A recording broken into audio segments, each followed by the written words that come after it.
बंदरों की तौबा। मिस्टर अदनान, अगर आप हमारे चैनल पर नए हैं तो मिस्टर अदनान को सब्सक्राइब कर दे। जो वालिदैन का कहना नहीं मानते, उनके साथ ऐसा ही होता है।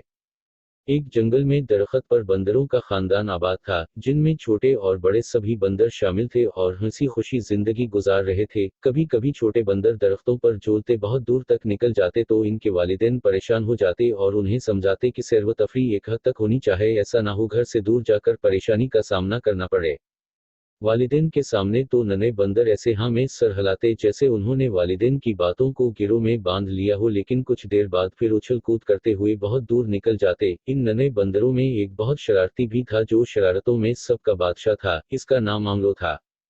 आंवलो मियाँ हर रोज बंदरों को नई शरारतों पर उकसाता, वो हर बार नई मुसीबत में फंस जाते, लेकिन वो भी आंवलो के शागिर्द बन चुके थे और उसकी हर बात मानते थे। एक दिन बादशाह शीर के बेटे शेरों की शादी थी और जंगल के सब जानवर शादी में गए हुए थे। नन्हे बंदरों का ग्रुप शादी से फरार हो चुका था। अब उनका रुख साथ वाले जंगल की तरफ था, जहां उन्होंने ढेरों केले के दरख्त देख रखे थे। कुछ देर बाद वो साथ वाले जंगल में पहुंचे और केलों पर टूट पड़े। अचानक वहां से एक सांप का गुजर हुआ। सांप ने नन्हे बंदरों को देखा तो उनकी जानिब बढ़ा। इससे पहले कि सांप उन तक पहुंचता, इन्होंने उसे देख लिया और वो छलांगी लगाते हुए अपनी जानें बचाने की कोशिश करने लगे।